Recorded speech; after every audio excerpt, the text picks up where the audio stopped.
Hello बच्चा लोग, ये हम लोगों का केमिस्ट्री का पहला लेक्चर है और हम लोगों का जो फर्स्ट टॉपिक है उसका नाम है बेसिक कॉन्सेप्ट ऑफ केमिस्ट्री, या जिसको हम लोग कई बार बोलते हैं मोल कॉन्सेप्ट।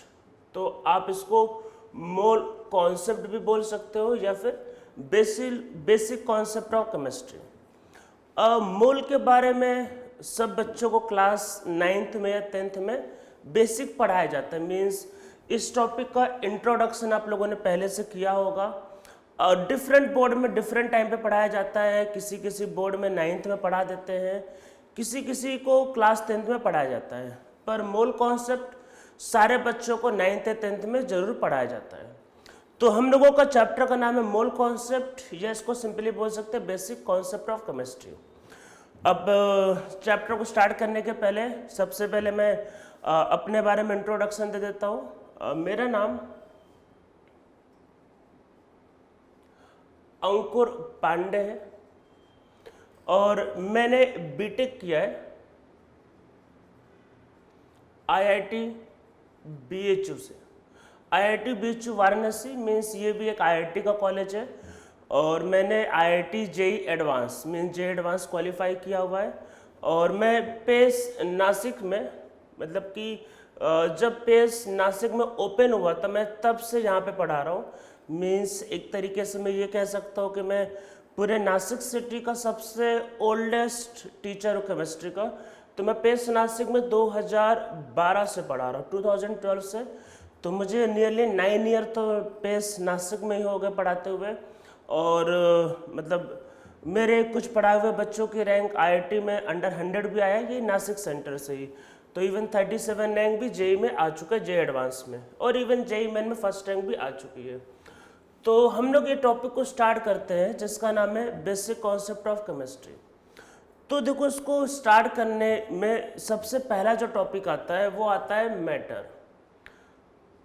तो ये टॉपिक सब लोगों ने पहले से पढ़ा होगा, मतलब किसी को क्लास 7th में पढ़ाया गया हो, किसी को 8 में, किसी को 9th में, सब लोगों को मैटर पढ़ाया गया होगा।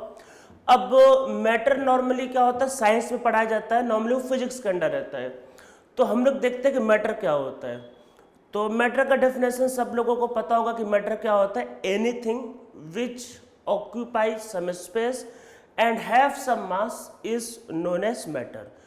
तो कोई भी ऐसा सब्सटेंस जो कुछ स्पेस ऑक्यूपाई करेगा और जिसका कुछ भी मास होगा वो मैटर कहलाएगा। ठीक है, तो आप लोग इसको लिख लो ये। अब हम लोग इसमें देखते हैं कि मैटर क्या होता है, एक्चुअल में क्या है। तो कई बार क्या होता है, क्लास मतलब 8-9 की बुक्स में ऐसा लिखा होता है कि everything around us is matter. तो जैसे कि हमारे चारों साइड ये एयर है, तो एयर मैटर होता है। लाइक ए मार्कर है, तो मार्कर भी क्या है, आपके पास एक मैटर है। जैसे कि मान लेते वाटर है, पीने के लिए पानी है। कोई भी चीज़ ले, आप कोई भी लिक्विड ले लो, कोल्ड ड्रिंक ले लो, कोई भी ले लो, ये बोर्ड ले लो, सब मैटर है। तो हमारे चारों साइड जो भी चीज़ें होती है, मतलब हमारे सराउंडिंग में जो भी चीज़ें होती है वो मैटर होता है। तो अब इस पे मेरा एक क्वेश्चन आप लोगों को आता है, क्या हमारे साइड, मतलब क्या हमारे चारों साइड जो भी चीज़ें मिलती है क्या वो मैटर होता है? तो हमारे चारों, मतलब हमारे सराउंडिंग में दो चीज़ें और मिलती हैं, मतलब बहुत ज़्यादा। फर्स्ट इज लाइट, जिससे, अरे लाइट, ये जो चारों साइड है जिससे आप लोग मेरे को देख रहे हो। सेकंड साउंड, जिससे आप लोग मेरे को सुन रहे हो। क्या लाइट और साउंड भी मैटर है? तो इसका आंसर है नो। अब आप बोलोगे कि सर ऐसा क्यों? देखो, क्लास 7th 8 9th में तो कई बार लिख देते हैं everything around us is matter, पर उसमें चीज़ों को क्लियर नहीं करते। हमारे चारों साइड तो साउंड और लाइट भी है, पर वो मैटर नहीं है। मैटर क्यों नहीं? मैटर का डेफिनेशन समझो क्या, anything which occupy some space and have some mass. क्या साउंड या लाइट स्पेस ऑक्यूपाई करता है? नहीं। क्या उनका कोई मास होता है? नहीं। जब वो स्पेस ऑक्यूपाई नहीं करते, जब उनका कोई मास नहीं होता, तो मैटर कैसे होंगे? तब आप लोग पूछ सकते हो सर वो होता क्या है? वो एक्चुअल में एनर्जी के कुछ फॉर्म्स होते हैं जिनके बारे में हम लोग आगे डिटेल में करेंगे। तो वो एनर्जी के कुछ फॉर्म होते हैं। तो इस बात को याद रखना कि साउंड एंड लाइट मैटर नहीं होता है। अब हमारे चारों साइड जो भी चीज़ें होती हैं वो मतलब वही मैटर होता है। मैटर को हम लोग क्लासीफाई पहले कर लेते हैं। तो हम लोग सबसे पहले करते हैं क्लासिफिकेशन ऑफ मैटर। अब जैसे ही मैंने मैटर को क्लासिफाई करने के लिए बोला तो लोग मेरे को कुछ बताने लगते हैं कि सर मैटर मतलब 3 टाइप्स के होते हैं, सर मैटर 5 टाइप्स के होते हैं। अपने अलग अलग लोगों का अलग अलग पॉइंट ऑफ व्यू है। कोई कहता है कि सर 3 टाइप के मैटर होते हैं, सॉलिड लिक्विड गैस। कोई कहता है सर 5 टाइप के होते हैं, solid liquid gas, Bose Einstein plasma. मतलब अपना अपना थॉट है वो। पर सबसे पहले आप ये बात को समझो कि हम लोग जो ये सब्जेक्ट जो पढ़ रहे हैं इसका नाम है केमिस्ट्री। ये केमिस्ट्री का क्लास है, ना कि फिजिक्स का। देखो फिजिक्स और केमिस्ट्री में क्या डिफरेंस क्या है। फिजिक्स का मतलब है फिजिकल अपीयरेंस, बाहर से जो दिखता है वही बोलना है। बाहर से अगर वो सॉलिड दिखता है तो सॉलिड बोलना है, लिक्विड दिखता है तो लिक्विड बोलना है, और गैस दिखता है तो गैस बोलना है। केमिस्ट्री में सॉलिड लिक्विड गैस से मतलब नहीं, केमिस्ट्री में फॉर्मूले से मतलब है। अगर मान लो आपके पास वाटर है, सपोज करते हैं वाटर चाहे लिक्विड हो, चाहे वो आइस हो, चाहे वो वाटर वेपर हो, वो H2O ही कहलाएगा। तो हम लोगों को केमिस्ट्री में फॉर्मूले से मतलब होता है, ना कि उसके फिजिकल स्टेट से। तो क्लासिफिकेशन ऑफ मैटर आपने जैसे बोला कि solid liquid gas, no doubt वो सही क्लासिफिकेशन है, पर वो फिजिकल क्लासिफिकेशन है जो फिजिक्स में यूज होता है, नॉट इन केमिस्ट्री।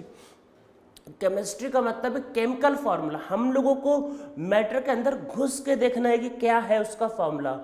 तो केमिस्ट्री में क्या होता है, हम लोगों का फोकस एक्चुअल मैटर के अंदर होता है, ना कि बाहर। तो पहले चलो फिजिकल क्लासिफिकेशन कर लेते हैं, जो हमारे लिए यूजफुल नहीं है, वो फिजिक्स का क्लासिफिकेशन है, फिर भी कर लेते हैं चलो। तो एक तो होता है फिजिकल क्लासिफिकेशन।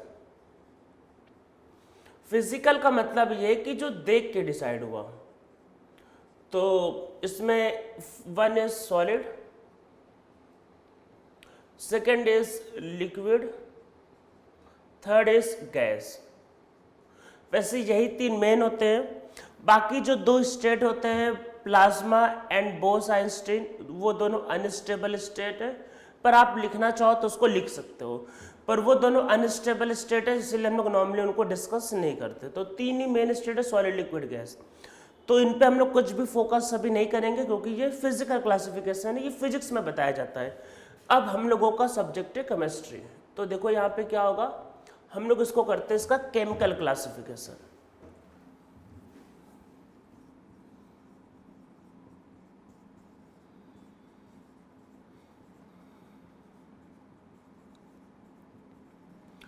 तो केमिकल क्लासिफिकेशन में क्या होता है, इसमें जो होता है वो आप लोगों ने पढ़ा होगा, पर अभी ध्यान नहीं होगा, क्योंकि मतलब मोस्टली बच्चों को क्लास 8, 9 या 10 में केमिस्ट्री उतना पसंद नहीं आता है स्कूल में। या वैसे में कई बार आप मतलब जब चीज़ें पसंद नहीं आती है तो अब उनको ध्यान नहीं रहता है, मतलब वैसे में फिर आपको चीज़ें मतलब याद ही नहीं रहती है। तो केमिकल क्लासिफिकेशन में जो चीज़ें वो आपको पता है, पर अभी हो सकता है आपको ध्यान में ना आए। जैसे इसके अंदर क्या होता है, इसके अंदर होते हैं एलिमेंट, कंपाउंड एंड मिक्सचर। तो देखो केमिकल क्लासिफिकेशन को हम लोग इसको 2 पार्ट में करते हैं। 1 is pure form. Pure form के अंदर 2 होते हैं, 1 is element and second is compound.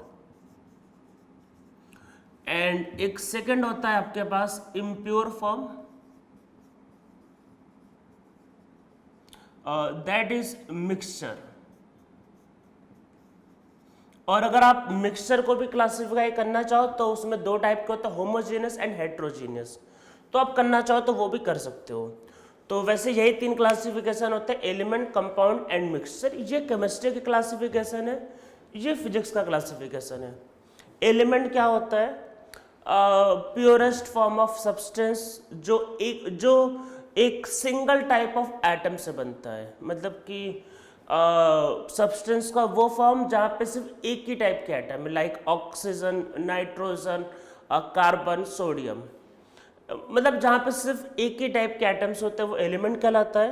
Compound क्या होता है, जहाँ पे एक से ज़्यादा टाइप्स के क्या होते हैं atom, like carbon dioxide, water, glucose. तो ग्लूकोज में भी क्या होता है, कार्बन, हाइड्रोजन एंड ऑक्सीजन। तो वहाँ पे क्या है, 3 डिफरेंट टाइप्स के क्या है एलिमेंट्स। या फिर 3 डिफरेंट टाइप्स के एटम है वो। तो जहाँ पे एक ही टाइप का सिर्फ एटम होता है वो एलिमेंट कहलाएगा, जहाँ पे एक से ज़्यादा टाइप का होता है वो कंपाउंड कहलाएगा। मिक्सचर क्या होता है, वाटर में आपने जैसे मान लो कि शुगर मिला दिया, सॉल्ट मिला दिया, वाटर में मिल्क मिला दिया, तो ये सब चीज़ें जब दो चीज़ों को मिक्स करते हैं तो वो आपके पास क्या कहलाता है, वो आपके पास कहलाएगा मिक्सचर। तो बस मैं ये तो आपको बस इंट्रोडक्शन दे रहा था, ये आपको मतलब बेसिक चीज़ें जो आपको पता होना चाहिए एक्चुअल में। तो एलिमेंट में ये ध्यान रखना है कि वहाँ पर सिर्फ एक ही टाइप के एटम होते हैं, कंपाउंड में एक से ज़्यादा टाइप के एटम होते हैं, एंड मिक्सचर में दो चीज़ों को मिक्स कर देते हैं। अब यहाँ तक तो ठीक है, पर मैंने यहाँ पे एक वर्ड का यूज़ किया एटम। ये एटम क्या है? तो एटम या एटम्स, ये क्या है ये एटम? तो पहले ये समझते हैं कि एटम क्या है और फिर आगे बढ़ते हैं। तो देखो, एटम को समझने के लिए एक एग्जांपल समझते हैं। मान लेते हैं कि एक बिल्डिंग ले लेते हैं।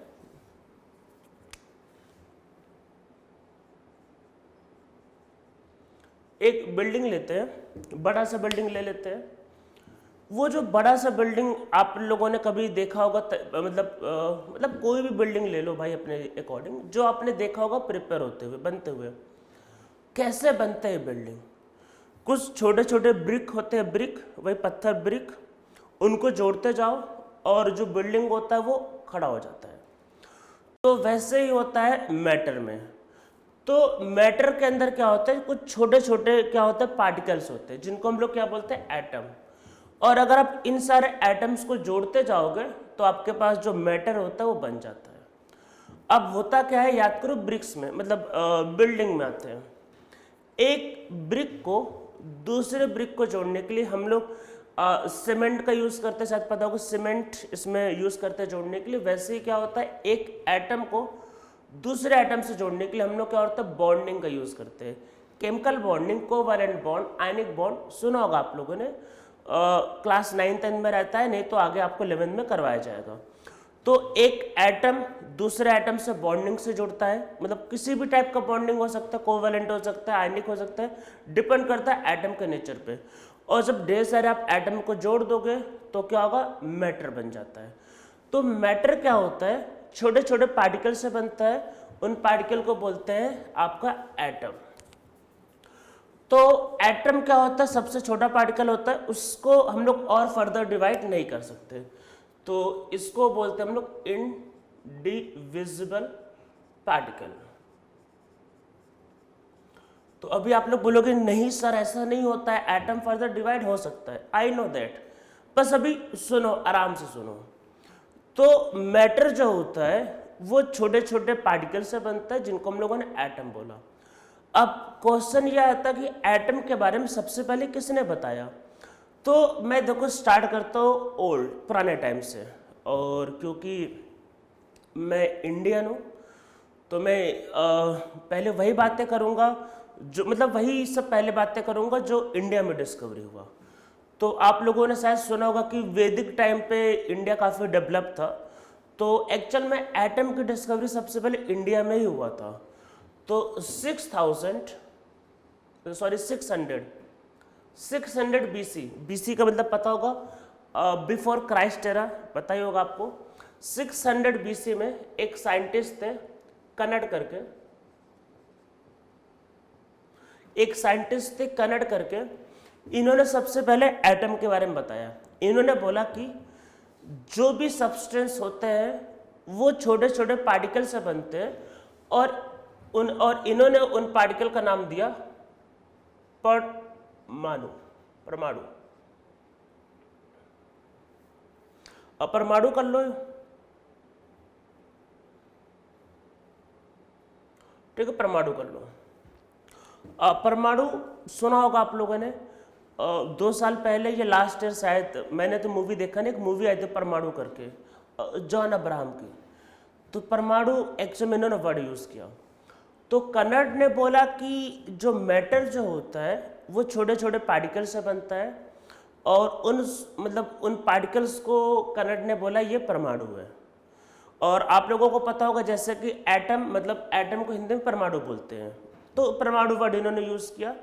जैसे कि एटम बम जो होता है उसको हिंदी में बोलते हैं परमाणु बम, तो याद रखना एटम को हिंदी में परमाणु बोलते हैं। तो 600 BC में, मतलब आज से करीब आज से 2600 ईयर्स पहले कनर ने एटम के बारे में बता दिया था।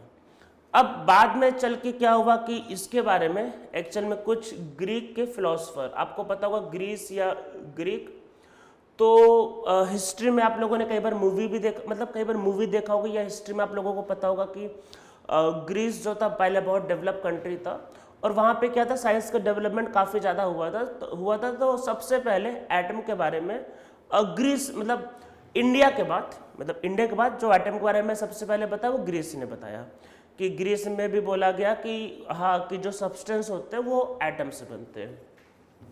तो ये सब तो चलो हो गई पुरानी बातें। तो देखो एक्चुअल में ऐसा है कि क्राइस्ट के पहले का जो टाइम था उस समय इंडिया में एंड ग्रीस में बहुत ज़्यादा साइंस का डेवलपमेंट हो रखा था। जैसे आप लोगों को पता होगा काफ़ी ज़्यादा मैथ्स इंडिया में डेवलप हुआ था। पर क्राइस्ट एरा के बाद, मतलब जब क्राइस्ट एरा आया तो उसके बाद क्या हुआ कि जैसे यूरोप में आपको पता होगा रोमन एम्पायर या रोमन कैथोलिक एम्पायर फैल गया, और काफ़ी ज़्यादा वर्ल्ड में भी थोड़ा मतलब सही नहीं चल रहा था चीज़ें, तो साइंस का डेवलपमेंट रुक गया एक्चुअल में। साइंस के पॉइंट ऑफ व्यू से एक्चुअल में क्राइस्ट एरा जब से स्टार्ट, मैं साइंस के पॉइंट ऑफ व्यू से बता रहा हूँ, साइंस के पॉइंट ऑफ व्यू से ध्यान रखना, कोई भी पॉलिटिकल नहीं है। जब स्टार्ट हुआ आपका मतलब वो क्राइस्ट एरा से जब स्टार्ट हुआ, और इससे लेकर 1700 तक या 1600 तक मान लो कि न्यूटन के जन्म तक, वो जो पीरियड है उसको बोलते हैं डार्क एज ऑफ साइंस। उसमें साइंस का कोई डेवलपमेंट हुआ नहीं, उल्टा जो डेवलपमेंट हुआ था वो भी वेस्ट हो गया, मतलब वो भी धीरे धीरे खत्म हो गए।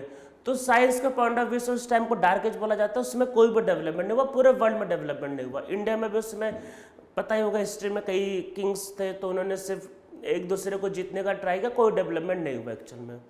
फिर 1500 या 1600 के बाद साइंस में दोबारा डेवलपमेंट स्टार्ट हुआ, जैसे न्यूटन ने स्टार्ट किया, गैलीलियो ने स्टार्ट किया, कई साइंटिस्ट ने बीच में मतलब फिर स्टार्ट किया। पर बीच का टाइम हम लोग साइंस के पॉइंट ऑफ व्यू से डार्क एज बोलते हैं। तो हम लोग देखो जो केमिस्ट्री पढ़ते हैं उसको बोलते हैं मॉडर्न केमिस्ट्री। तो मॉडर्न केमिस्ट्री में एक साइंटिस्ट थे जॉन डाल्टन। तो एक्चुअल में मॉडर्न केमिस्ट्री में एटम के बारे में जॉन डाल्टन ने डिस्कवर किया। तो अब हम लोग करते हैं वही, आप लिख लो कि in modern chemistry atom was discovered by John Dalton. तो हम लोग करते हैं फिर जॉन डाल्टन्स एटॉमिक थ्योरी। तो इनकी थ्योरी में बहुत से पॉइंट थे, तो हम लोग उसमें कुछ इंपॉर्टेंट पॉइंट को लिख लेते हैं। अब हो सकता है कि ये मतलब देखो मैं जो बताने जा रहा हूँ वो पॉइंट इनके थ्योरी के अकॉर्डिंग है। अब आगे चल के वो पॉइंट सही होंगे गलत होंगे वो हम लोग डिस्कस अभी नहीं कर रहे, पर अभी इनकी थ्योरी के अकॉर्डिंग कुछ पॉइंट लिख लेते हैं, ठीक है। तो इसमें लिखो इन्होंने जो जो बताया, इसमें पहला लिखो, फर्स्ट पॉइंट लिखो, every matter is made up of atom. तो every matter is made up of atom, तो जितने भी मैटर होते हैं वो किससे बनते हैं, एटम से बनते हैं। सेकंड पॉइंट लिखो एटम्स आर इनडिविजिबल। तो इसमें लिखो that is it can not further divided. तो आप उसको फर्दर डिवाइड नहीं कर सकते, वो सबसे स्मॉलेस्ट पार्टिकल है। तो इसने बोला, मतलब डाल्टन्स ने बोला कि एटम सबसे छोटा पार्टिकल, वो फर्दर डिवाइड नहीं हो सकता, ठीक है ये। अब इसमें थर्ड करते हैं। तो डाल्टन्स ने ये कहा कि एटम जो होता है वो कंजर्व होता है, आप एटम को क्रिएट नहीं कर सकते, डिस्ट्रॉय नहीं कर सकते। इसमें नीचे लिखो एटम्स आर कंजर्व्ड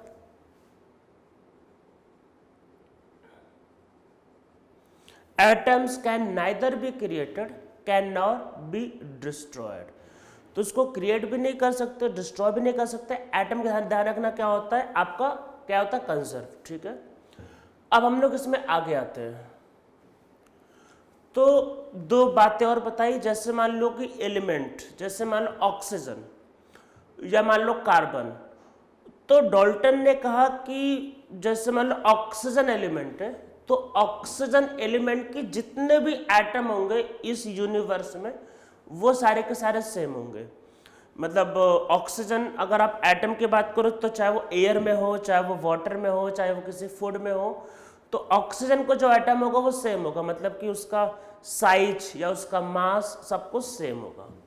और दूसरी बात ये बोली मतलब डाल्टन ने कि अगर दो डिफरेंट एलिमेंट है लाइक कार्बन एंड ऑक्सीजन, तो डिफरेंट एलिमेंट्स के जो एटम्स होते हैं वो डिफरेंट होते हैं। तो कार्बन अलग होगा, अलग साइज होगा, इसका अलग साइज होगा, इसका अलग मास होगा, इसका अलग मास होगा। तो ये दो बातें और बोली, इसको लिख लो। फोर्थ पॉइंट लिखो, लिखो atoms of same element, atoms of same element are identical in size and mass. Atoms of same element are identical in size and mass. ठीक है, फिफ्थ पॉइंट लिखो, लिखो atoms of different element have different size and mass. तो different elements के जो atom होते हैं उनका साइज एंड मास डिफरेंट होता है, एंड सेम एलिमेंट के जो एटम्स होते हैं उनका साइज एंड मास क्या होता है, सेम होता है। तो ये तो डाल्टन्स के कुछ पॉइंट हो गए। इसमें क्या सही है क्या गलत ये डिस्कस नहीं कर रहे, उसकी जरूरत है नहीं। अभी हम लोग आगे बढ़ते हैं। तो देखो, जब धीरे धीरे साइंस डेवलप हुआ तो एटम के अंदर भी कुछ सब एटॉमिक पार्टिकल मिले, like electron, proton and neutron. कैसे डिस्कवर हुए वो हम लोगों को अभी नहीं करना है। हम लोगों का जो नेक्स्ट टॉपिक होता है जिसका नाम होता है एटॉमिक स्ट्रक्चर, या जिसको बोलते हैं स्ट्रक्चर ऑफ एटम, जो आप लोगों को क्लास 8, 9, 10 में पढ़ाया गया होगा। स्ट्रक्चर ऑफ एटम एक ऐसा टॉपिक है जो क्लास 10 तक में हर बच्चों को 2 बार तो जरूर पढ़ा दिया जाता है। तो कैसे डिस्कवर हुआ, जैसे कैसे थॉमसन ने इलेक्ट्रॉन की डिस्कवरी की, या फिर कैसे रदरफोर्ड ने न्यूक्लियस की डिस्कवरी की, वो हम लोग आगे देखेंगे, वो हम लोगों का नेक्स्ट चैप्टर है। अभी हम लोगों को वो नहीं देखना है कि कैसे कैसे डिस्कवरी हुआ, पर हम लोग इनके बारे में कुछ पॉइंट लिख लेते हैं। तो नीचे लिखो, इसमें लिखो later on it was found that atom can be further divided into sub atomic particle. Atom can further be divided into subatomic particle, electron, proton and neutron, electron, proton and neutron. तो ये जो atom होता है ये इन 3 particle में divide हो सकता है। कैसे इनका डिस्कवरी हुआ, मतलब क्या हुआ, ये हम लोगों को अभी नहीं करना है। तो इलेक्ट्रॉन, प्रोटॉन एंड न्यूट्रॉन में डिवाइड हो सकता है। अभी हम लोग क्या है कि बहुत बेसिक चीज़ें समझ रहे हैं यहाँ पे, और इनकी डिस्कवरी आगे करेंगे। अब देखो, जैसे आप लोगों ने मतलब 10th तक में एक पीरियोडिक टेबल होता है, वो आप लोगों ने देखा होगा, जिसको भी बोलते हैं मॉडर्न पीरियोडिक टेबल, वो सब लोगों ने देखा होगा। तो देखो, पीरियोडिक टेबल में क्या होता है, एलिमेंट की 2 चीज़ें दी रहती है। एक होता है उसका एटॉमिक नंबर, सेकंड उसका होता है एटॉमिक वेट। एटॉमिक वेट बोल सकते हो, या उसको मास नंबर बोल सकते हो, या फिर उसको एटॉमिक मास, जो आपका मर्जी हो। तो हम लोग वही करते हैं। तो हम लोग देखो, अब आगे हेडिंग लिखते हैं कैलकुलेशन ऑफ इलेक्ट्रॉन, प्रोटॉन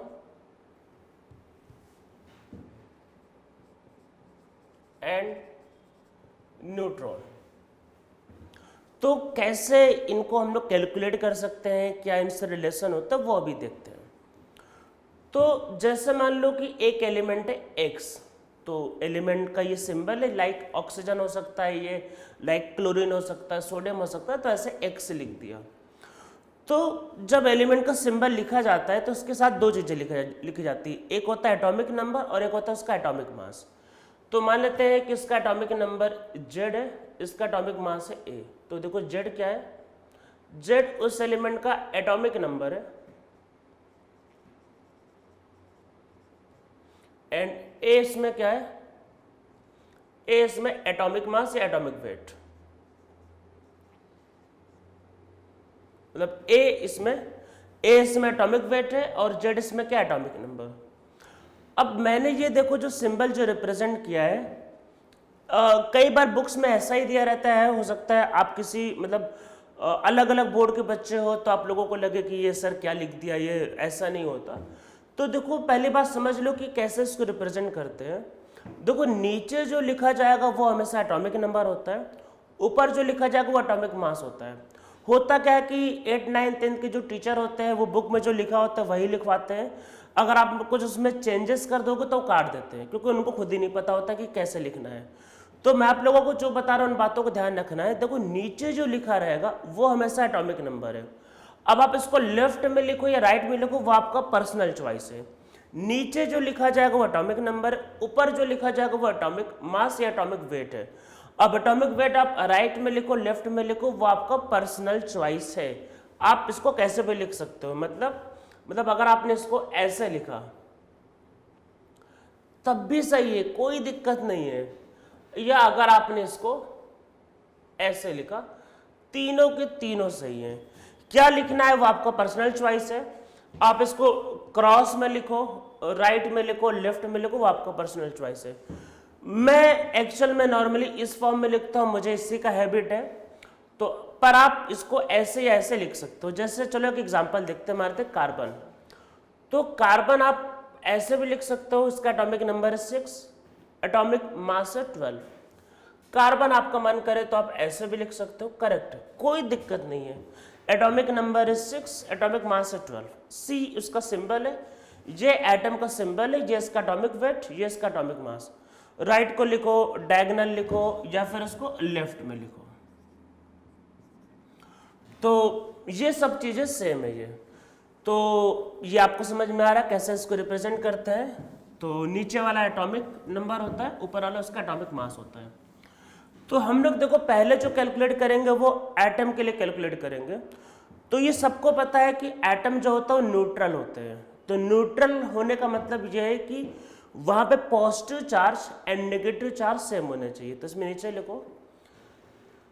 लिखो atoms are neutral, so number of electron and proton must be same in an atom.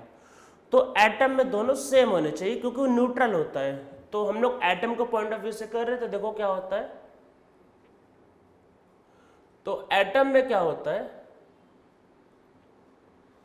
जो एटॉमिक नंबर होता है, एटॉमिक नंबर वही आपका होता है इसमें नंबर ऑफ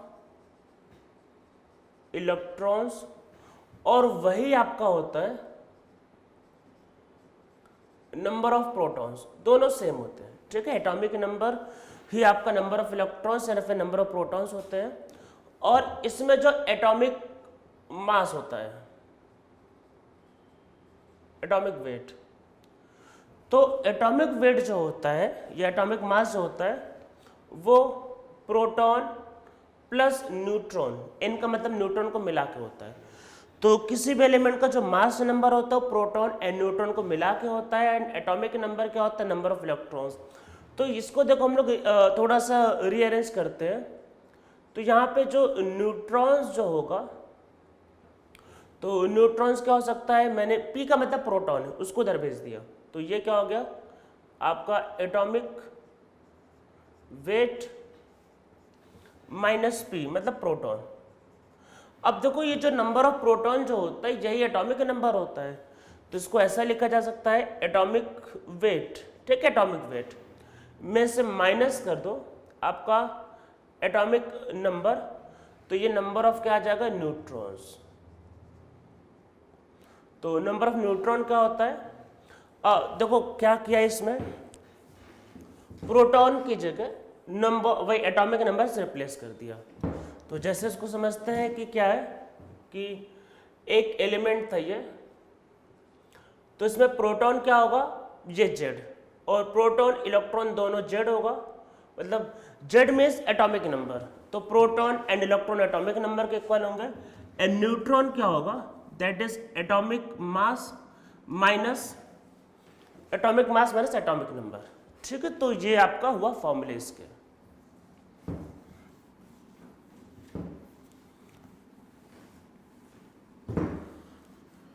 ये तो हो गया एटम के लिए। अब मान लो कई बार मॉलिक्यूल आया, तो अगर मॉलिक्यूल आएगा तो सबकी वैल्यू को ऐड कर देना, सिंपली ऐड कर देना, आंसर आ जाएगा। अब हम लोग इसमें आते हैं आपके पास आयंस को लेके। आयंस में कैटायन या अनायन कुछ भी हो सकता है। तो देखो सबसे पहली बात समझो, आप लोगों को वैसे बातें पता होंगी कि जो एटम होता है, एटम के सेंटर पे न्यूक्लियस होता है जिसके अंदर क्या होता है, प्रोटॉन एंड न्यूट्रॉन। किसी भी एटम में आप प्रोटॉन या न्यूट्रॉन के नंबर को चेंज नहीं कर सकते। जैसे मान लो कार्बन, तो कार्बन के न्यूक्लियस पे क्या होगा, न्यूक्लियस पे प्रोटॉन एंड न्यूट्रॉन वो कभी चेंज नहीं होता। पर कई बार आप लोगों ने पढ़ा होगा कार्बन पे प्लस चार्ज होता है, कई बार कार्बन पे माइनस चार्ज आता है। तो क्वेश्चन ये आता है कि इसमें चार्ज कैसे आता है।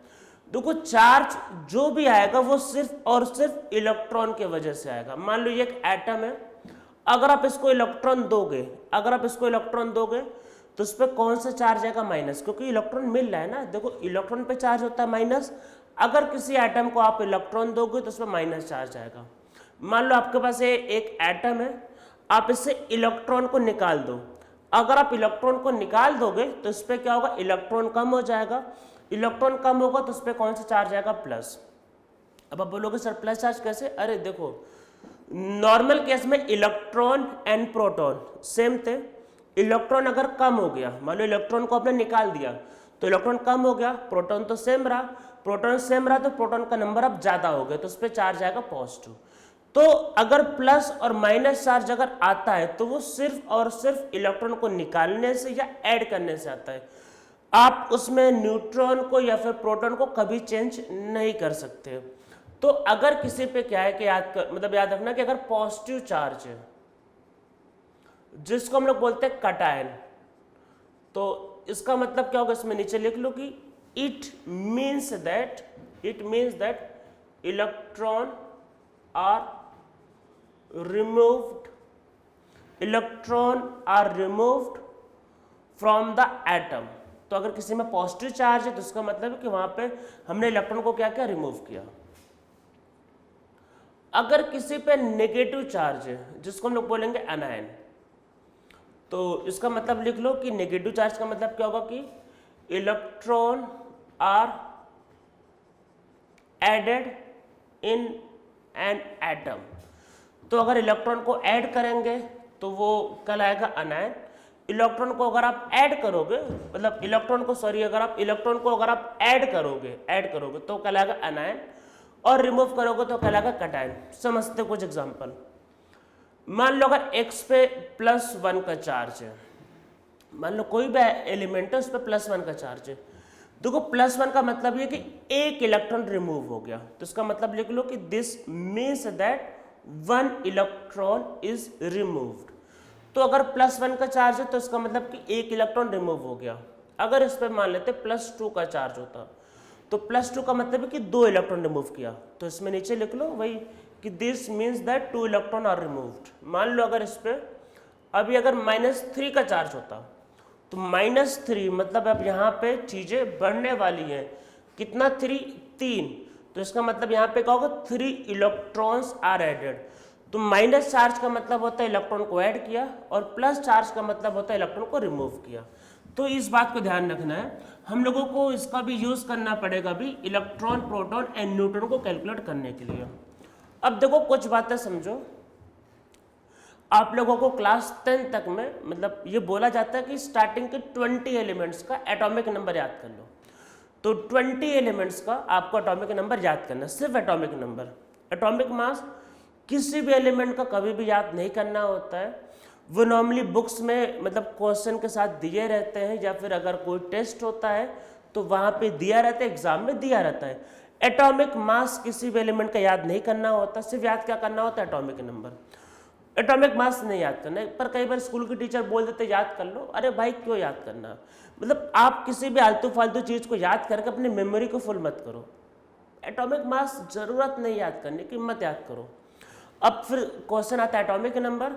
तो क्लास 10 तक के जो बच्चे होते हैं उन लोगों को 20 एलिमेंट्स का तो एटॉमिक नंबर याद होना चाहिए। 30 तक, अगर 30 तक याद हो जाएगा तो अच्छी बात है, पर 20 तक याद होना चाहिए। कुछ बच्चे कहते हैं कि सर पूरा याद कर ले, नहीं, पूरा अभी याद करने की जरूरत नहीं है। क्लास 10 तक में आप पीरियोडिक टेबल को याद करने में अपनी मेमोरी को वेस्ट मत करो, उसकी ज़रूरत नहीं है। उसका यूज़ पड़ता है आगे चल के क्लास 12th में, तो उसको याद मतलब जब 12th में ज़रूरत पड़ेगी तब आप लोगों को पीरियोडिक टेबल याद करवाया जाएगा, और उसको याद करने के लिए कोई ना कोई आपको ट्रिक भी बताई जाएगी जिसका यूज़ करके आप याद कर सकते हो। तो अभी क्लास 9th में या 10th में या स्टार्टिंग में पूरे पीरियोडिक टेबल को याद करके अपने मेमोरी को वेस्ट नहीं करना है। सिर्फ क्या याद करना है, स्टार्टिंग के 20 एलिमेंट्स का एटॉमिक नंबर, बहुत मन करे तो 30 एलिमेंट्स का, एटॉमिक मास भी याद नहीं करना है। अब मैं कुछ क्वेश्चंस देने जा रहा हूँ, तो आप लोगों को क्या करना है इसमें, सब मतलब वही जो भी आएंगे अभी एटम, मॉलिक्यूल, आयन, उनके इलेक्ट्रॉन, प्रोटॉन एंड न्यूट्रॉन को कैलकुलेट करना है। तो इसमें नीचे क्वेश्चन लिखो, find the total number of electron, proton and neutron in the following. तो मैं कुछ एग्जांपल देने जा रहा हूं जहां पे आपको total number of electron, proton और न्यूट्रॉन निकालने हैं, क्योंकि इस चैप्टर में आगे हम लोग जब मोल करते हैं तो उसमें पूछ लेता है, कई बार ऐसा क्वेश्चन आता है, find the number of electron in 10 gram water. अब पहले मोल तो समझ लिया आपने, पता चला मोल समझ लिया पर इलेक्ट्रॉन नहीं निकाल पा रहे वाटर में, तो इसलिए आपको पहले ये चीज़ें समझ लेंगे जो बेसिक है, फिर आगे मोल में चलेंगे। तो हम लोग पहले इलेक्ट्रॉन, प्रोटॉन, न्यूट्रॉन को कैलकुलेट करना सीखते हैं और फिर आगे चीज़ों को बढ़ाएंगे हम लोग। तो इसमें लिखते हैं भाई, तो देखो सबसे मतलब पहला कुछ एग्जांपल में दे रहा हूं आप लोगों को जो करना है, हाइड्रोजन, एटॉमिक नंबर और मास मैंने दिया है।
तो ये टोटल 10 एग्जाम्पल्स हम लोग इनको करेंगे।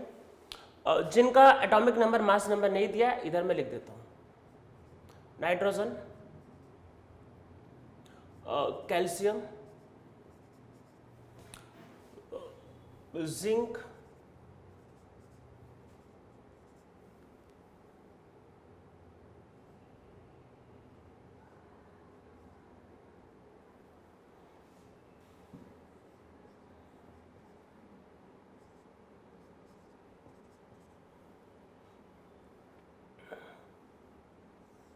तो इसको लिख लो, और हाइड्रोजन को तो इधर लिखा ही है, ठीक है, इसको नोट कर लो पूरा, पहले क्वेश्चन नोट कर लो। तो मेरे हिसाब से इतने को जरूरत पड़ेगा। तो इसमें देखो मैंने हर एक मतलब वैरायटीज ऑफ केस कर ली है। आप सब लोग एक बार इसको जरूर खुद से ट्राई कर लो, पहले सब लोग इसको खुद से ट्राई करो। तो इसमें देखो मैंने सारे केसेस ले लिए, मैंने एक एटम भी ले लिया, फिर आयंस भी ले लिए, मॉलिक्यूल भी ले लिए, और मॉलिक्यूल का भी आयन ले लिया। तो हम लोग इसको करते हैं, देखो तो देखो यहाँ पे क्या होगा, जैसे कि हाइड्रोजन, देखो इलेक्ट्रॉन, प्रोटॉन एंड न्यूट्रॉन। सबसे पहले एक बात को ध्यान रखना है कि इन सब चीज़ों को सॉल्व करने में कोई जल्दी नहीं करनी है, मतलब कई बार मतलब जल्दी के चक्कर में गलत हो सकता है, आराम से करो। एटॉमिक नंबर ही इलेक्ट्रॉन होता है 1, एटॉमिक नंबर ही प्रोटॉन होता है 1, न्यूट्रॉन क्या होता है? Mass number minus atomic number 0। Hydrogen में 0 न्यूट्रॉन होते हैं, 0 होता ही नहीं न्यूट्रॉन इसमें, ठीक है। ये फर्स्ट। सेकंड आते हैं sodium.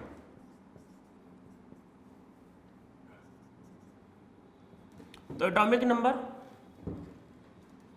And neutron mass number minus atomic number that is 12।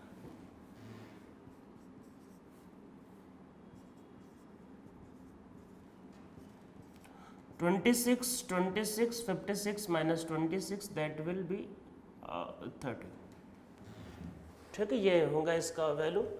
तो हम लोगों के चलो 3 क्वेश्चंस तो हो गए।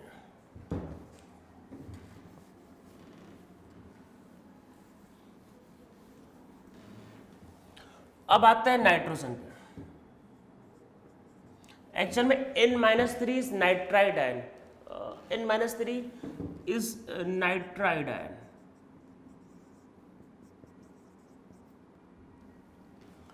तो कैसे करेंगे? देखो पहले आराम से, कोई जल्दी नहीं, आराम से।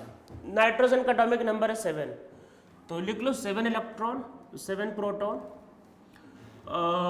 एंड इसका मास नंबर था 14, तो ये क्या होगा 14 माइनस 7 दैट विल बी 7, ठीक है। पहले ये लिख लो, पहले नाइट्रोजन के लिए कर लो। अब समझो -3 का मतलब होता है कि 3 इलेक्ट्रॉन्स आर एडेड। माइनस का मतलब इलेक्ट्रॉन को ऐड करना है, प्लस का मतलब रिमूव करना है। पहले निकाल लो एटॉमिक नंबर 7, एटॉमिक नंबर इसका 7 होता है, इलेक्ट्रॉन आर 7 एंड इसका मास नंबर क्या था 14, 14 माइनस 7 क्या तो 7। पर यहाँ पे देखो आ रहा है -3 का चार्ज, तो इसका मतलब कि यहाँ पे 3 इलेक्ट्रॉन ऐड करना होगा, तो इसमें कर दो +3, तो ये आ जाएगा 10। तो ये इसका वैल्यू होगा इलेक्ट्रॉन का। अब आते हैं कैल्शियम पे +2। तो देखो कैल्शियम का एटॉमिक नंबर होता है 20, तो 20 इसका मास नंबर 40, तो 40 माइनस 20, तो ये भी 20। अब समझो +2 का मतलब क्या है कि 2 इलेक्ट्रॉन इसमें रिमूव करना है, तो 2 रिमूव कर दो, तो ये आपके पास कितना आएगा 18। अगर आराम से मतलब जल्दी मत करो, अगर माइनस है तो ऐड कर दो इलेक्ट्रॉन, प्लस है तो इलेक्ट्रॉन को माइनस कर दो, तो ये आपका हो गया इन दोनों का आंसर। अब जिंक को भी कर लेते हैं। तो एटॉमिक नंबर इसका है 30 एंड न्यूट्रॉन कितना होगा mass number minus atomic number 35। अगर +2 चार्ज है तो यहाँ पे 2 इलेक्ट्रॉन रिमूव करना होगा, तो -2 करो, तो इसलिए 28। तो ये इसका आंसर होगा।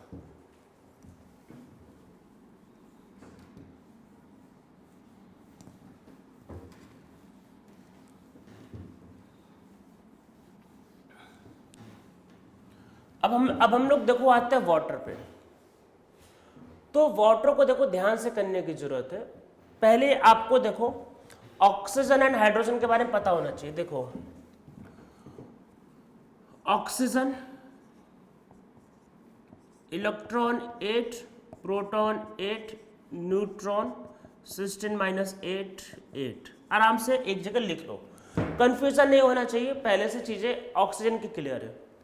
हाइड्रोजन इलेक्ट्रॉन 1,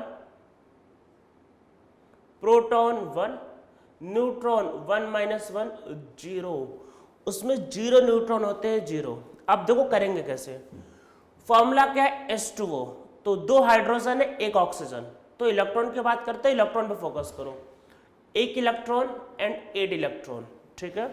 1 इलेक्ट्रॉन 1 एंड 8, 1 और 8, तो 2 हाइड्रोजन है, तो 1 हाइड्रोजन में 1 इलेक्ट्रॉन, तो 2 हाइड्रोजन में 2 इलेक्ट्रॉन, और ऑक्सीजन में इलेक्ट्रॉन कितने होंगे 8, तो ये क्या होगा 2 + 8 दैट इज 10। अरे 2 हाइड्रोजन के 2 इलेक्ट्रॉन और ऑक्सीजन के 8। वैसे प्रोटॉन पे भी आते, देखो प्रोटॉन क्या होगा सेम। अब बात करते हैं यहाँ पे न्यूट्रॉन की।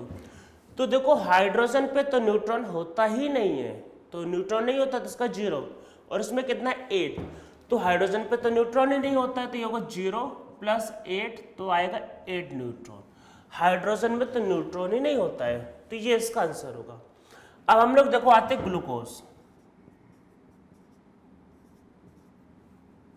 ग्लूकोज को बहुत ध्यान से करने की जरूरत है, इसमें कार्बन की भी जरूरत है, कार्बन को लिख लेते हैं। तो कार्बन का एटॉमिक नंबर होता है 6, मास नंबर 12, तो इलेक्ट्रॉन 6, प्रोटॉन 6 एंड न्यूट्रॉन तो वो भी 6। तो देखो कैसे होगा ये, इसको ध्यान से करते हैं, मतलब इसको बहुत ध्यान से देखने की जरूरत है। देखो सबसे पहले कितना कार्बन है, 6 कार्बन, 6 कार्बन, 6 कार्बन, और कार्बन में इलेक्ट्रॉन कितना है 6, तो वही करेंगे 6 × 6। अरे एक कार्बन में 6 इलेक्ट्रॉन, कितने कार्बन है 6 कार्बन, ठीक है। अब आते हैं हाइड्रोजन पे, कितने हाइड्रोजन है 12, और हाइड्रोजन में इलेक्ट्रॉन कितना होता है 1, हाइड्रोजन में 1 इलेक्ट्रॉन, कितने हाइड्रोजन है 12, तो क्या होगा, मतलब 12 हाइड्रोजन है और एक हाइड्रोजन में 1 इलेक्ट्रॉन, मतलब कितने हाइड्रोजन है, देखो कितने हाइड्रोजन है 12, और एक हाइड्रोजन में 1 इलेक्ट्रॉन, ठीक है। ऑक्सीजन कितना है 6, ऑक्सीजन कितना है 6, और एक ऑक्सीजन में कितने इलेक्ट्रॉन होंगे 8, तो कितने ऑक्सीजन है 6 ऑक्सीजन है, और एक ऑक्सीजन में 8 इलेक्ट्रॉन। देखो 6 कार्बन थे एंड हर कार्बन में 6 इलेक्ट्रॉन, 12 हाइड्रोजन था और हाइड्रोजन में कितना इलेक्ट्रॉन था 1, एंड 8 मतलब 6 ऑक्सीजन थे और ऑक्सीजन में इलेक्ट्रॉन कितना है 8, तो इनको आप ऐड करो तो क्या होगा 36 + 12 + 48, दैट विल बी द 96, ठीक है। ये अब इसमें हम लोग करेंगे प्रोटॉन का नंबर निकाल लेते हैं, प्रोटॉन भी कर लेते हैं। तो देखो प्रोटॉन क्या होगा सेम, इससे प्रोटॉन भी सेम होगा, 6 carbon and 6 proton, 12 hydrogen 1 proton and 6 oxygen and 8 proton. तो सेम वही कैलकुलेशन रिपीट होगा यहाँ पे,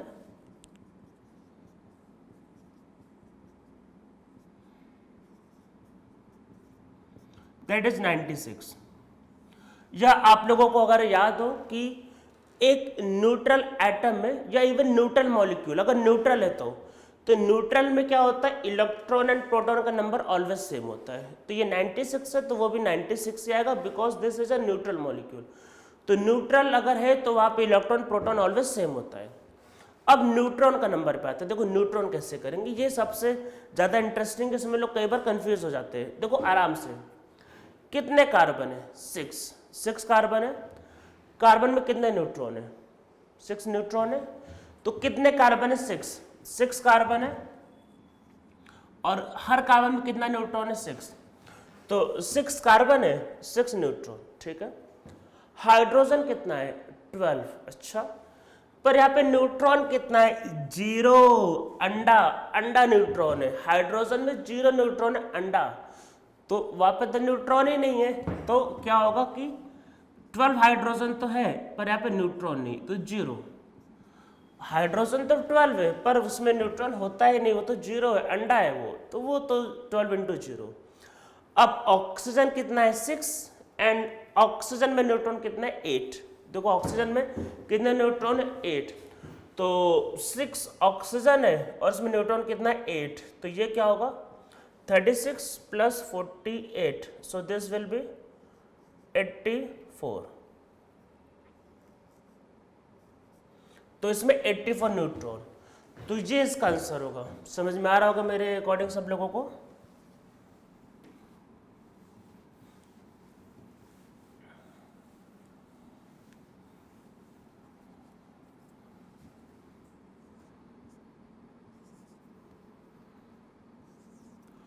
सल्फर,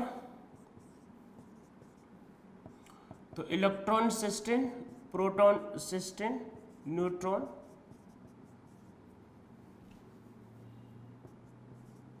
ऑल्सो 16, सब सेम।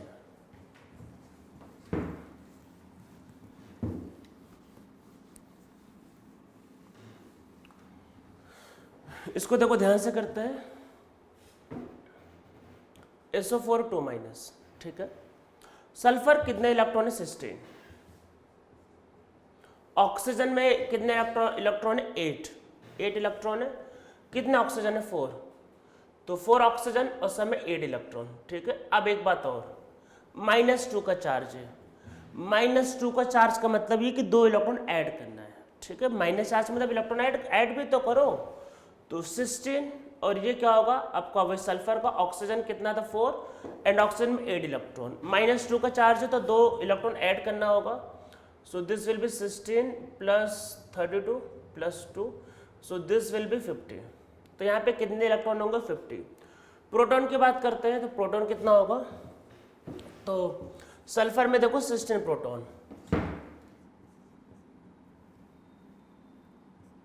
एंड क्या होगा कि प्रोटॉन कितना होगा सल्फर में 16 एंड ऑक्सीजन में कितना होगा 8, तो क्या होगा आपके पास 4 × 8, तो ये दोनों को मिला के 48 प्रोटॉन। और न्यूट्रॉन भी करते हैं, देखो सल्फर में 16 न्यूट्रॉन और ऑक्सीजन में 8 न्यूट्रॉन, तो सेम वही आएगा। तो 1 सल्फर है, सल्फर एक ही है एंड ऑक्सीजन कितना है 4, तो क्या होगा 4 × 8, तो कितना आएगा 48 न्यूट्रॉन, ठीक है। तो ये इसका आंसर होगा। एंड लास्ट करते हैं NH4 पॉजिटिव।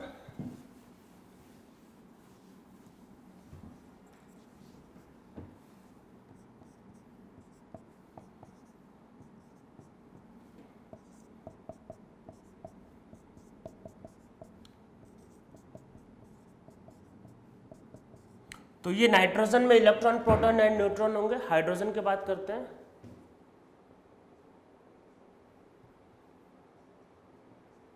एंड न्यूट्रॉन इसमें 1 - 1 that will be the 0 neutron, NH4 positive. तो देखो क्या होगा, इलेक्ट्रॉन कितना है 7, हाइड्रोजन में इलेक्ट्रॉन कितना है 1, कितना हाइड्रोजन है 4, तो भाई 4 और एक हाइड्रोजन में एक इलेक्ट्रॉन, तो 4 हाइड्रोजन में 4 इलेक्ट्रॉन। अब यहाँ पे चार्ज क्या है प्लस, देखो प्लस चार्ज का मतलब क्या है, प्लस चार्ज का मतलब है कि इलेक्ट्रॉन माइनस मतलब रिमूव किया, तो यहाँ पे +1 चार्ज +1, तो एक इलेक्ट्रॉन माइनस करो तो यहाँ पे कितना बचेगा 10, तो प्लस चार्ज है तो प्लस का मतलब होता है इलेक्ट्रॉन आर रिमूव, तो रिमूव कर दो, तो ये आ गया 10, ठीक है। अब प्रोटॉन की बात करते हैं, नाइट्रोजन में 7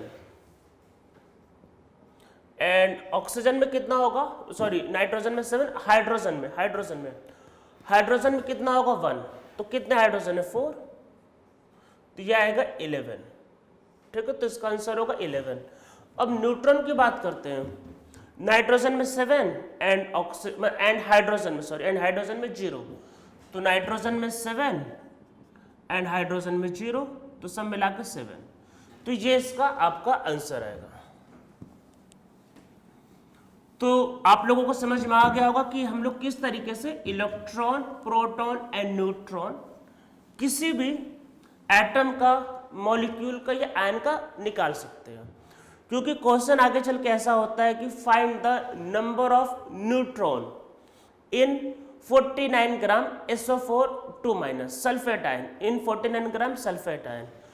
तो ऐसे क्वेश्चंस में आपको पहले से पता होना चाहिए कि भाई सल्फेट में होता कितने हैं न्यूट्रॉन पहले से पता होना चाहिए।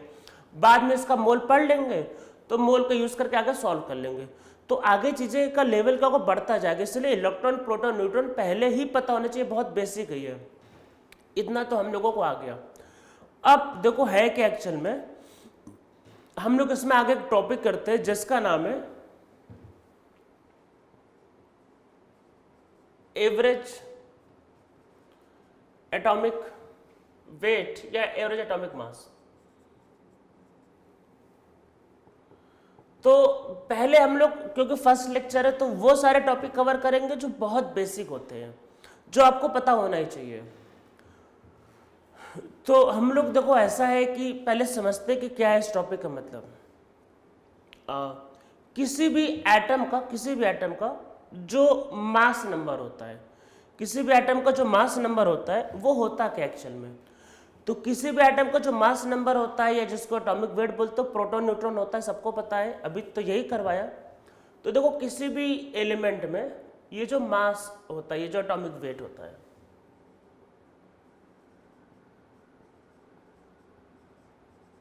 ये क्या होता है, प्रोटॉन प्लस न्यूट्रॉन, यही तो होता है ना ये ए, ठीक है।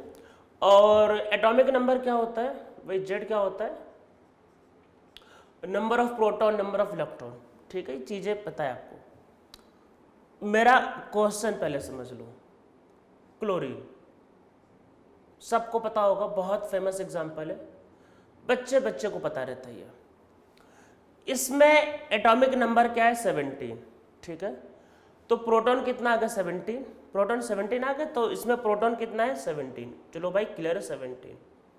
न्यूट्रॉन इसमें कितने, न्यूट्रॉन कितने, neutron mass number minus atomic number, तो ये आया 18.5, 18.5, कुछ अजीब से नहीं लग रहा, 18.5, 18.5, ये क्या मतलब, न्यूट्रॉन, एक न्यूट्रॉन होता है, दो न्यूट्रॉन होता है, तीन होता है, 18 होता है, 19 होता है, 18.5, ये तो पॉसिबल ही नहीं है। तो इसका मतलब ये जो लिखा है ये गलत है।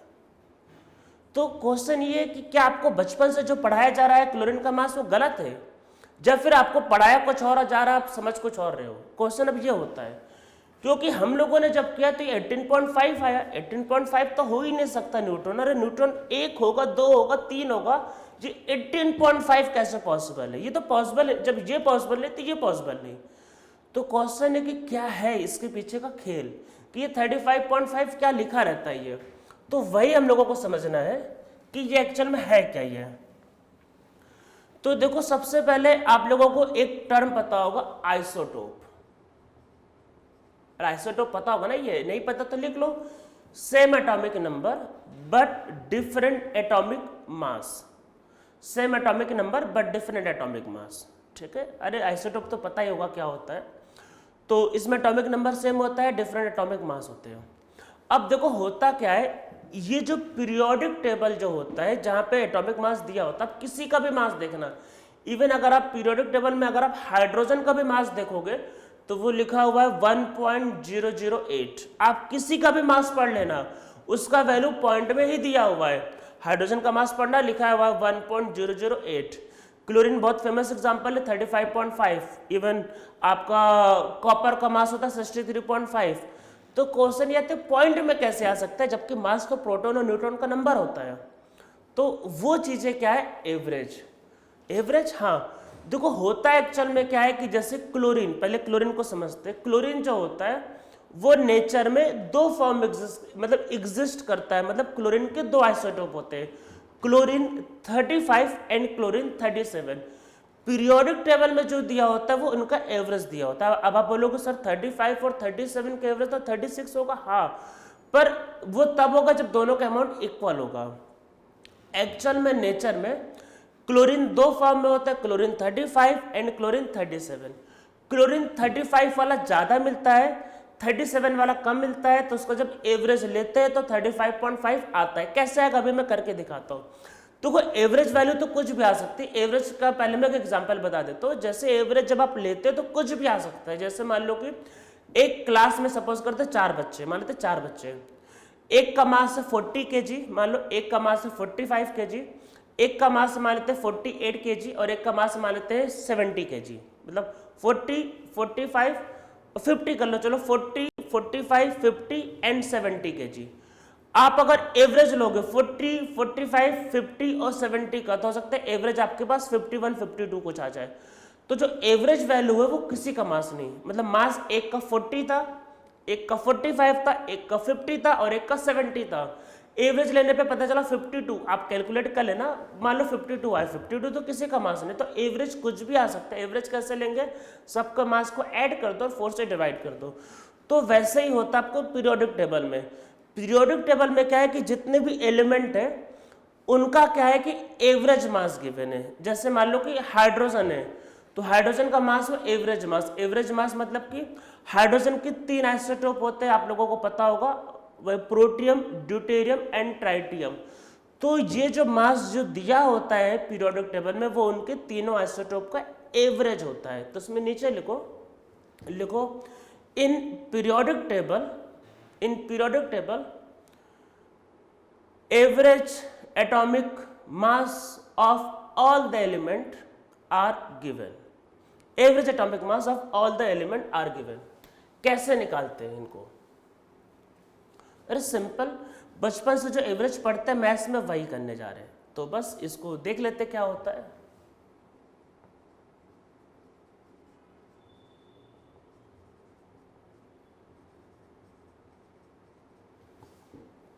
अगर दो एटम है तो इनके लिए एवरेज का फॉर्मूला होगा x1m1 plus x2m2 upon x1 plus x2। ठीक है, ये होगा। इसमें होगा क्या, वेयर लिखो पहले, where x1 and x2 are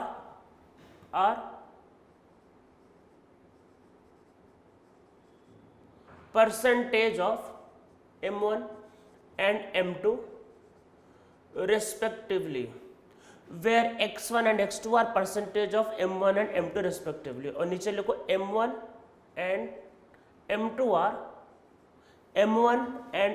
are atomic mass of isotopes, where m1 and m2 are atomic mass of isotopes। तो जो भी आइसोटोप होंगे उनके एटॉमिक मास है। समझते हैं? तो जैसे एग्जांपल देखते हैं, जैसे क्लोरीन जो होता है 35 एंड क्लोरीन 37,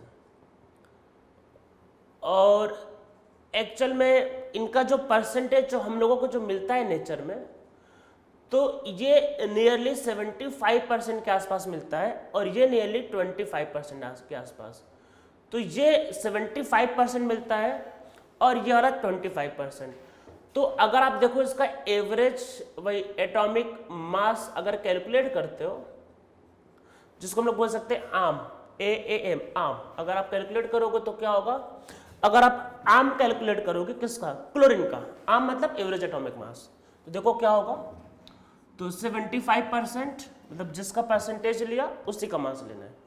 तो उसका मास कितना है 35, तो दूसरे वाले का जो परसेंटेज होगा वो कितना है 25, और उसका मास 37, और नीचे दोनों को परसेंटेज का समेशन। तो ऊपर आप जब कैलकुलेट करोगे तो ये 3550 अपॉन 100, तो ये आएगा 35.5। एक बात याद रखना है कि परसेंटेज का समेशन ऑलवेज 100 होता है, तो ये याद रखना है कि x1 प्लस x2 जो होगा वो 100 होता है ऑलवेज। ठीक है, तो इनका समय ऑलवेज क्या होता है 100 होता है।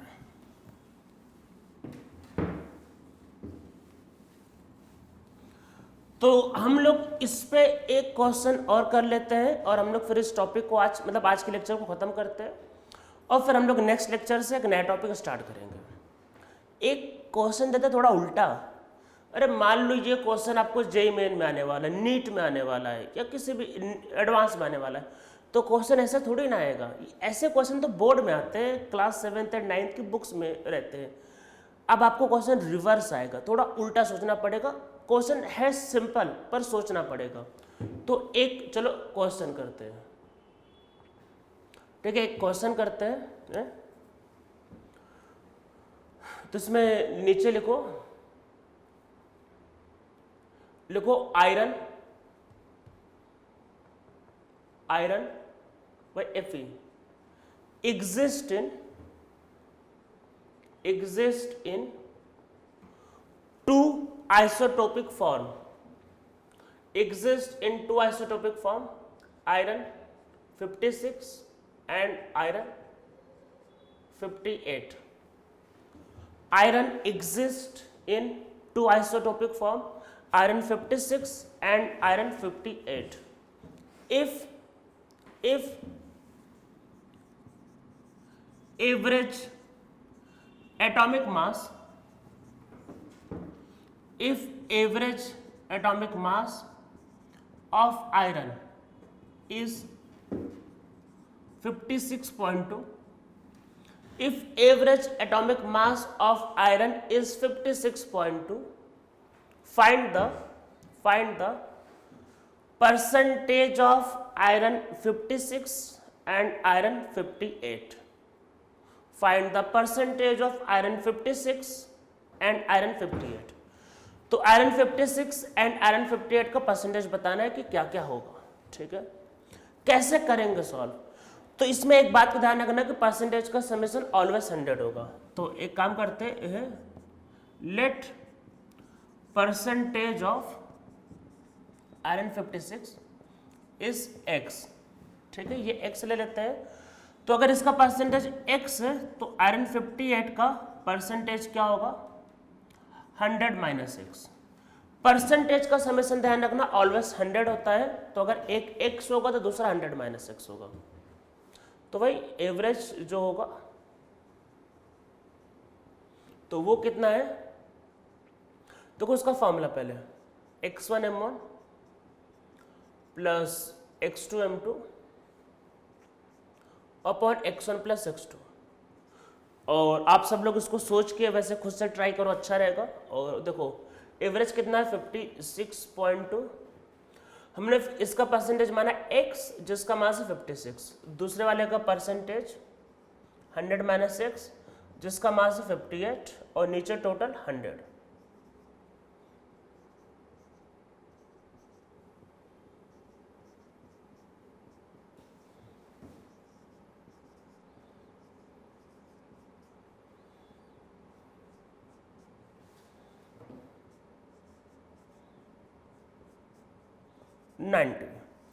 तो आयरन 56 कितना होगा 90% एंड आयरन 58 फिर कितना होगा 10%। तो ये हमारा इसका आंसर होगा। तो बस आज की क्लास में हम लोग इतना ही करते हैं, अब हम लोग नेक्स्ट टर्न पे इसको कंटिन्यू करेंगे।